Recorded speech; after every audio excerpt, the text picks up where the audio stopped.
Los capítulos. Espero también que otras personas hagan sus propios cálculos de las primas, y me alegraría mucho descubrir que algunas no son tan altas como yo pensaba. Las que he calculado en este libro constituyen una herramienta imperfecta para comparar costes, pero mejor eso que nada. En particular, las primas verdes son un instrumento estupendo para tomar decisiones. Nos ayudan a hacer un uso óptimo de nuestro tiempo, atención y dinero. Tras estudiar las distintas primas, podemos decidir qué soluciones neutras en carbono debemos implementar ya y en qué campos debemos buscar avances porque las alternativas limpias no son lo bastante económicas.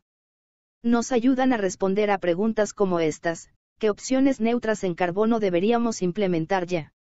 Respuesta: las que tengan una prima verde baja o nula.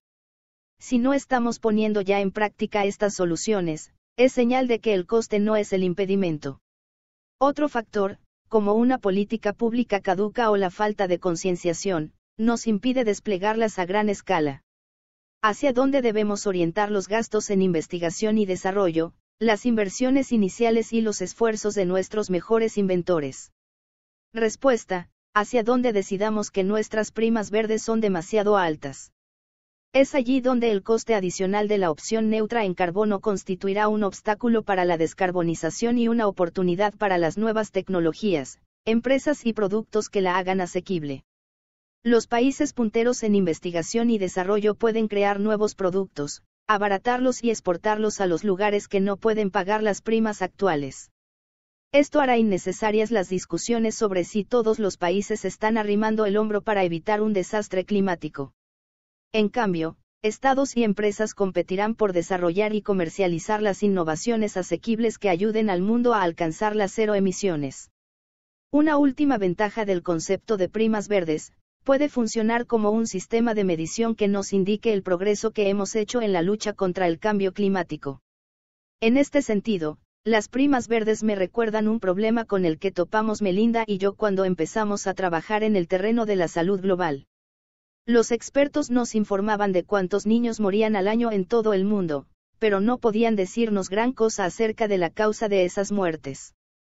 Sabíamos que cierto número de niños fallecían debido a la diarrea, pero ignorábamos qué la ocasionaba. ¿Cómo íbamos a determinar qué innovaciones podrían salvar vidas si no sabíamos por qué morían los niños? Así pues, con la colaboración de socios de todo el mundo, financiamos varios estudios para averiguar qué estaba acabando con las vidas de esos niños. Al final, logramos rastrear las muertes con mucho más detalle y obtener datos que allanaron el camino hacia avances importantes. Descubrimos, por ejemplo, que la neumonía se hallaba detrás de una parte considerable de la mortalidad infantil anual. Aunque ya existía una vacuna neumocócica, era tan cara que los países pobres no la compraban. Además, tenían pocos incentivos para comprarla, pues ignoraban cuántos niños fallecían a causa de esta enfermedad. Sin embargo, en cuanto vieron los datos, y varios donantes accedieron a sufragar buena parte del coste, comenzaron a incluir la vacuna en sus programas de salud, y al cabo de un tiempo nos fue posible costear una mucho más barata que ahora se utiliza en multitud de países. Las primas verdes pueden conseguir algo parecido respecto a las emisiones de gases de efecto invernadero. Nos ofrecen una perspectiva distinta de la de las cifras en bruto, que nos indican a qué distancia nos encontramos del objetivo pero no cuánto nos costará alcanzarlo. ¿Cuánto costaría utilizar las herramientas neutras en carbono de que disponemos en la actualidad? ¿Qué innovaciones ejercerían un mayor impacto sobre las emisiones? Las primas verdes responden a estas preguntas al determinar el precio que tendremos que pagar por llegar al cero, sector por sector, y al poner de relieve las áreas en las que deberemos innovar, del mismo modo que los datos nos indicaban que debíamos apostar fuerte por la vacuna neumocócica. En algunos casos, como en el ejemplo del combustible para aviones citado antes, el enfoque directo para calcular las primas verdes es sencillo. Sin embargo, cuando lo aplicamos a nivel más general, surge un problema: no disponemos de equivalentes directos verdes para todo. No existe un cemento neutro en emisiones, al menos de momento. ¿Cómo podemos formarnos una idea aproximada del coste que tendría una solución verde en esos casos? Podemos hacerlo por medio de un experimento mental.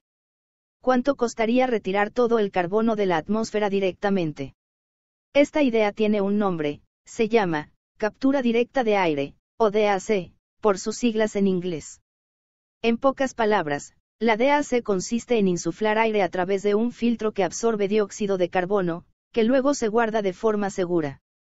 Se trata de una tecnología cara y poco probada, pero, si diera buenos resultados a gran escala, nos permitiría capturar dióxido de carbono con independencia de cuándo y dónde se produjera.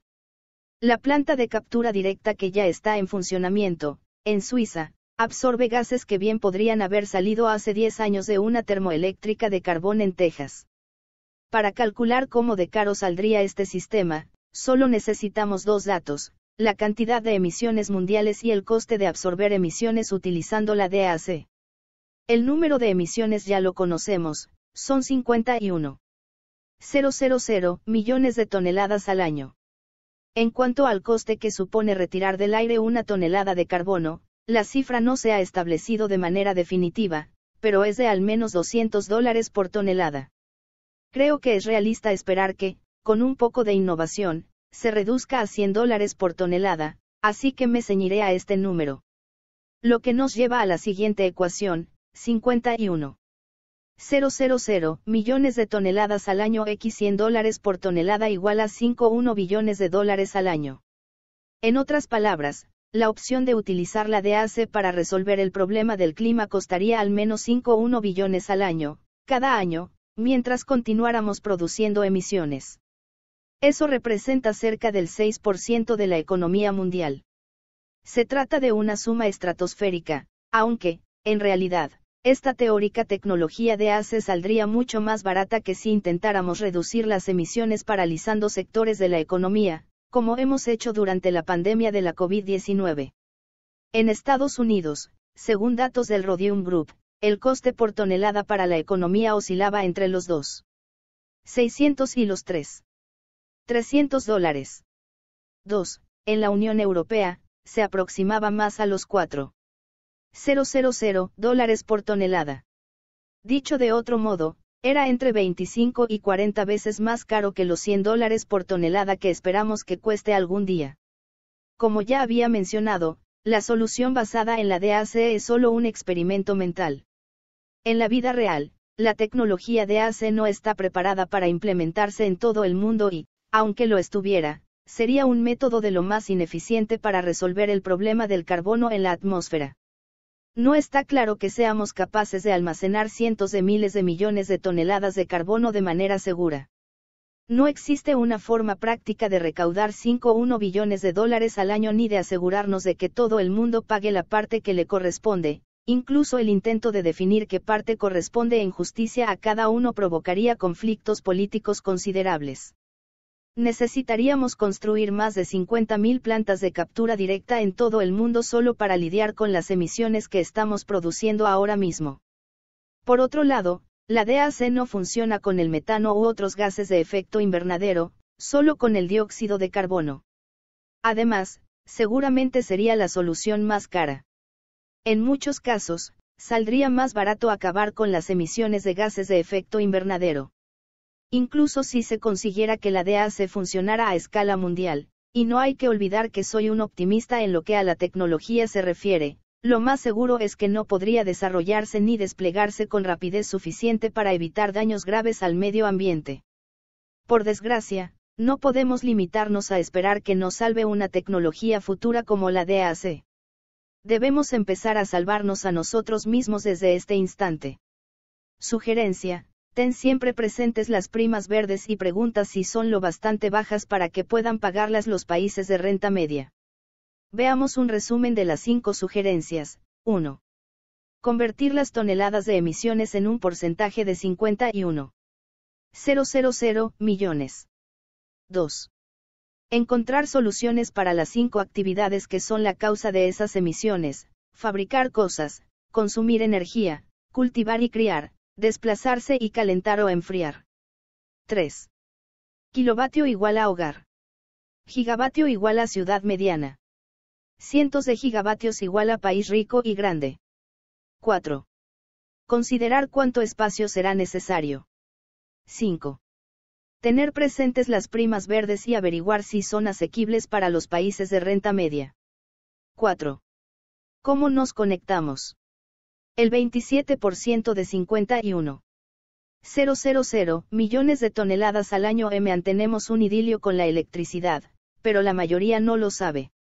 La electricidad siempre está ahí para servirnos, para asegurarse de que las farolas, los aires acondicionados, ordenadores y televisores funcionen. Alimenta toda clase de procesos industriales en los que la mayoría preferiríamos no pensar.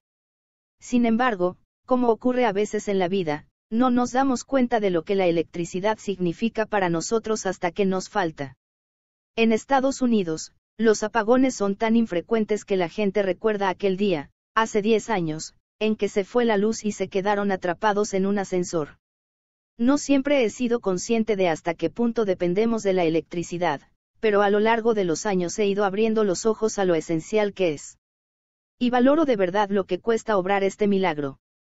De hecho, es justo decir que me maravilla la infraestructura física que permite que la electricidad llegue a todas partes y resulte tan barata y fiable. Es magia pura que uno pueda pulsar un interruptor casi en cualquier rincón de un país desarrollado y obtener luz por el precio de una fracción de centavo. Literalmente, en Estados Unidos, mantener encendida una bombilla de 40 vatios durante una hora cuesta cerca de medio centavo. No soy el único de la familia que tiene esta opinión sobre la electricidad. Mi hijo Rory y yo solíamos visitar centrales eléctricas por diversión, solo para aprender cómo funcionan. Me alegro de que dedicáramos todo ese tiempo a instruirnos sobre la electricidad. En primer lugar, era una estupenda actividad padre-hijo, en serio.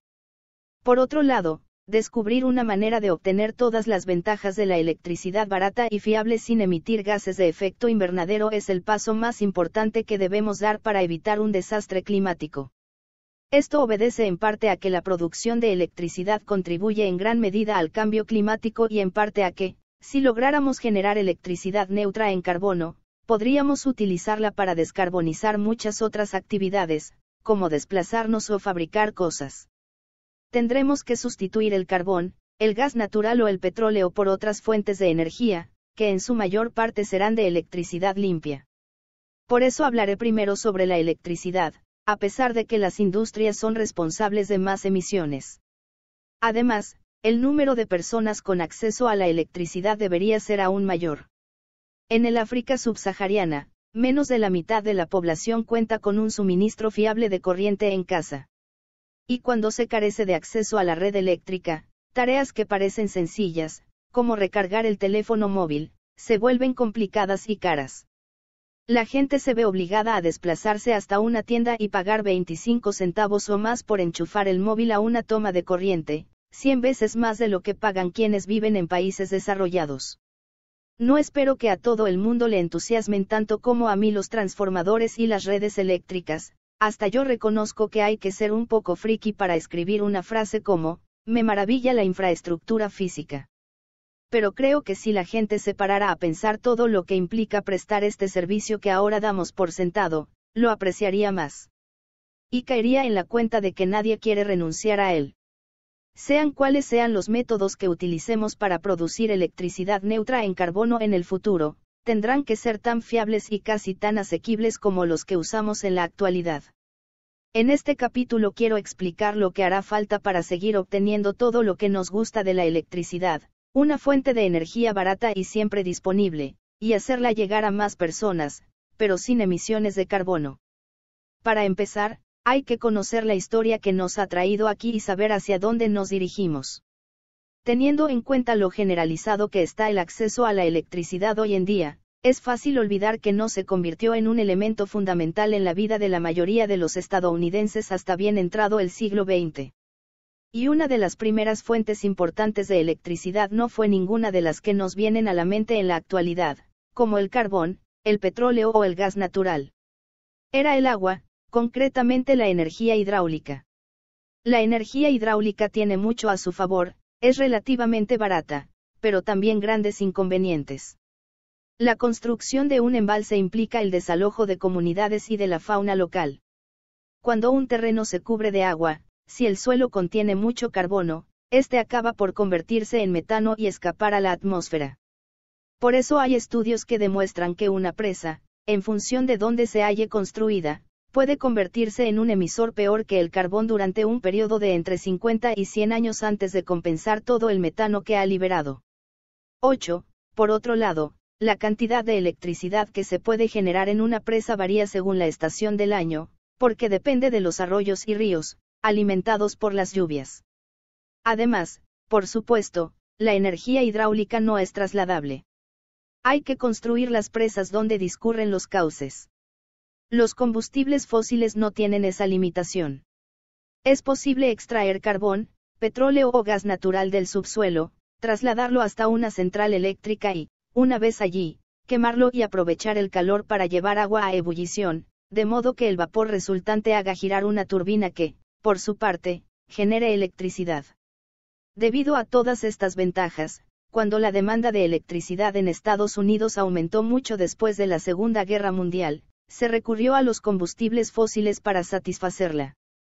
Proporcionaron gran parte de la capacidad generadora que se consiguió en la segunda mitad del siglo XX, unos 700 gigavatios, casi 60 veces superior a la que existía antes de la guerra.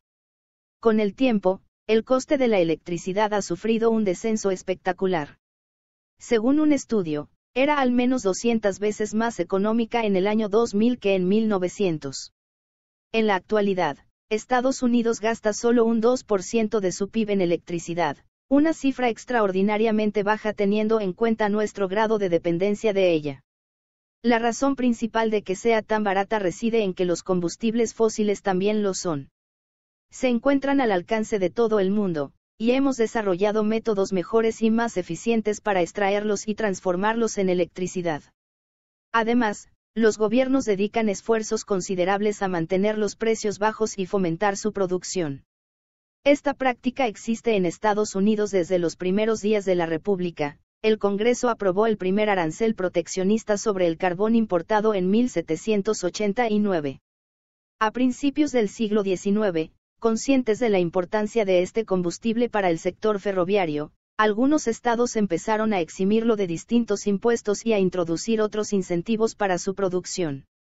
Después de la implantación del impuesto de sociedades en 1913, los productores de petróleo y gas consiguieron el derecho a deducir ciertos gastos, incluidos los costes de perforación. En conjunto, estos beneficios fiscales sumaron cerca de 42,000 millones de dólares, de los de ahora, en apoyo a la industria del petróleo y el carbón desde 1950 hasta 1978, y aún constan en el Código Tributario. Además, estas industrias se benefician de condiciones especiales de arrendamiento de terrenos federales. Estados Unidos no está solo en esto. La mayoría de los países han tomado varias medidas para que los combustibles fósiles no se encarezcan, según cálculos de la Agencia Internacional de Energía, AIE. Los subsidios gubernamentales al consumo de estos combustibles ascendieron a 400,000 millones de dólares en 2018, lo que explica hasta cierto punto por qué forman una parte tan estable de nuestro suministro eléctrico. El porcentaje de la producción eléctrica mundial que procede de la quema del carbón, el 40%, aproximadamente, no ha cambiado en 30 años. La suma de petróleo y gas natural ha rondado el 26% durante 3 décadas. En total, los combustibles fósiles proporcionan 2/3 de la electricidad que se consume en el mundo. Las energías solar y eólica, por su lado, aportan el 7%. A mediados de 2019 se estaban construyendo en diversos países centrales de carbón con una potencia total de cerca de 236 gigavatios. El carbón y el gas natural se habían convertido en los combustibles preferidos en los países en desarrollo, donde la demanda se había disparado en las últimas décadas. Entre 2000 y 2018, China triplicó la cantidad de carbón que utiliza. Eso representa más capacidad que la de Estados Unidos, México y Canadá juntos. Podemos dar la vuelta a esta situación y obtener toda la electricidad que necesitemos con 0 emisiones de gases de efecto invernadero. Depende de a quién nos estemos refiriendo. Estados Unidos puede aproximarse bastante, si establece políticas adecuadas para ampliar las energías eólica y solar y da un impulso fuerte a innovaciones concretas. Pero ¿conseguirá el mundo abastecerse de electricidad neutra en carbono? Eso será mucho más difícil. Empecemos por las primas verdes para la electricidad en Estados Unidos. En este caso, nos encontramos con una buena noticia: podemos eliminar nuestras emisiones con una prima verde razonable. En lo que se refiere a la electricidad, la prima es el coste adicional de obtener toda nuestra energía de fuentes no emisoras de carbono, como el viento, el sol, la energía nuclear y las centrales de gas natural equipadas con dispositivos que capturan el carbono que producen. No hay que olvidar que el objetivo no es utilizar solo energías renovables como la solar y la eólica, sino llegar a las cero emisiones. Por eso incluyo estas otras opciones neutras en carbono. ¿A cuánto ascendería la prima? Adaptar todo el sistema eléctrico de Estados Unidos a fuentes neutras en carbono elevaría las tarifas al consumidor entre 1,3 y 1,7 centavos por kilovatio hora, cerca de un 15% más de lo que se paga ahora. Esto significa que la prima verde sería de $18 al mes para el hogar promedio.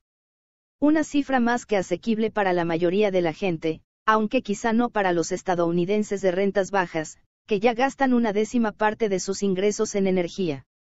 Si pagas facturas de servicios, sin duda estarás familiarizado con el concepto kilovatio hora, pues es como nos cobran el consumo de electricidad doméstica.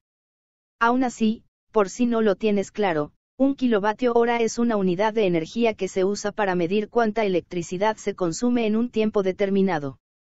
Si se consume 1 kilovatio durante una hora, esto equivale a 1 kilovatio hora.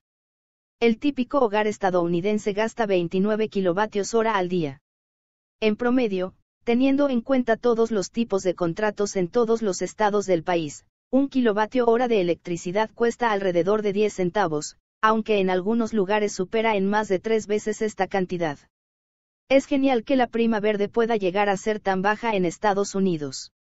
La situación de Europa también es bastante buena. Un estudio de una asociación sectorial europea concluye que la descarbonización de entre el 90 y el 95% de la red eléctrica ocasionaría un incremento de cerca del 20% en las tarifas promedio. El estudio emplea una metodología distinta de la que apliqué yo para calcular la prima verde estadounidense. Por desgracia, pocos países son tan afortunados. Estados Unidos cuenta con numerosas fuentes de renovables, como energía hidráulica en el noroeste del Pacífico, vientos intensos en el medio oeste y energía solar durante todo el año en el sudoeste y California. Hay países con abundante sol pero poco viento o viceversa. Otros carecen de ambas cosas. Además, algunos tienen calificaciones crediticias bajas que dificultan las grandes inversiones en centrales eléctricas nuevas. África y Asia se encuentran en la posición más desfavorable. En las últimas décadas, China ha realizado uno de los mayores logros de la historia: sacar a millones de personas de la pobreza, y lo ha conseguido en parte construyendo centrales eléctricas de carbón por muy poco dinero. Las empresas chinas redujeron los costes de estas centrales en nada menos que un 75%. Y ahora que, comprensiblemente, quieren más clientes, están haciendo lo posible por atraer a la siguiente oleada de países en desarrollo: India, Indonesia, Vietnam, Pakistán y varios estados de África. ¿Qué harán estos nuevos clientes en potencia? Construirán centrales de carbono, abrazarán las energías limpias. Examinemos sus objetivos y sus opciones.